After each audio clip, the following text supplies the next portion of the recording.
La parole est à Madame Sophie Met. Merci Monsieur le Président. Ma question s'adresse à Monsieur le Ministre de la Culture. Monsieur le Ministre, permettez-moi tout d'abord d'avoir un mot pour les personnes qui, en Gironde et en particulièrement dans ma circonscription comme dans le département des Landes, qui ont été fortement touchées par les intempéries de ce week-end et ce début de semaine. J'adresse mes pensées aux victimes des inondations et mes remerciements aux maires et aux élus locaux qui se sont encore là beaucoup investis comme toujours. Monsieur le ministre, le 6 mai dernier, le président de la République a consacré la matinée à échanger avec les acteurs du monde de la culture et a annoncé plusieurs mesures de soutien aux différents secteurs culturels si durement éprouvés par la crise. Ces annonces étaient attendues et sont tout à fait avisées. Je me félicite ainsi que mon groupe, tout particulièrement de la prolongation des droits des intermittents du spectacle d'une année jusqu'à la fin août 2021. Elle répond à une revendication forte et juste des intermittents qui pourront ainsi éviter la précarité et continuer à porter localement cette démocratisation culturelle qui nous est si chère. Toutefois, si les intermittents français sont au nombre de 270 000, n'oublions pas que la culture englobe plus d'1 200 000 emplois. Rappelons aussi que nous parlons d'environ 3% du PIB, soit davantage que les secteurs de l'automobile ou du luxe. La culture regroupe des professions diverses, dont certaines demeurent malheureusement dans l'incertitude. Ils ne savent pas dans quelle mesure les pouvoirs publics vont leur venir en aide. Sachant pouvoir compter sur votre implication, Monsieur le Ministre, pouvez-vous préciser les interventions de l'État à destination des auteurs-artistes ? Par ailleurs, parmi les femmes et les hommes qui font vivre le monde de la culture, certains, à l'approche de la période estivale, attendent plus spécifiquement des informations concernant le patrimoine culturel, pilier de notre économie touristique. Comment aider ces acteurs à valoriser nos œuvres et nos bâtiments au cours de cette période si particulière ?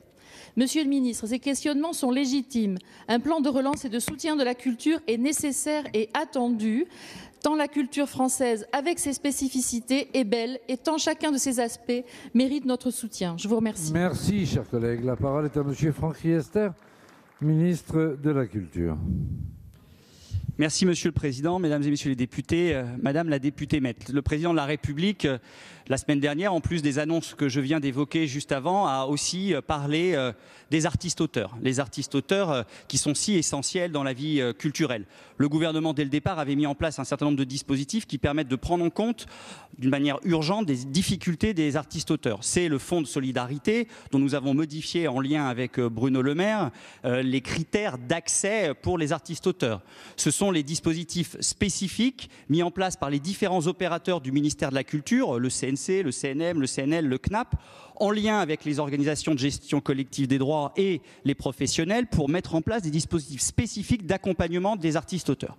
Et c'est les annonces donc qui viennent d'être faites par le Président de la République qui vont permettre d'accompagner les artistes-auteurs dans les semaines qui viennent, notamment avec ce plan de commande publique dans les différents champs artistiques de ces artistes-auteurs, notamment tourné vers les jeunes créateurs qui va permettre de créer de l'activité pour ces artistes auteurs si importants non seulement à la vie artistique de notre pays mais aussi à l'éducation artistique et culturelle. Et le Président a eu un message très fort pour faire en sorte qu'à partir du moment où nous rouvrons plus exactement les écoles d'une façon différente de ce qu'elles étaient quand elles étaient ouvertes complètement, va laisser la possibilité de ouvrir davantage d'activités pour l'éducation artistique et culturelle jusqu'à la fin du mois de juin, mais aussi pendant l'été. Et nous travaillons avec Jean-Michel Blanquer ainsi qu'avec Roxana Maracineanu et un certain nombre d'autres collègues du gouvernement pour faire en sorte que nous puissions véritablement avoir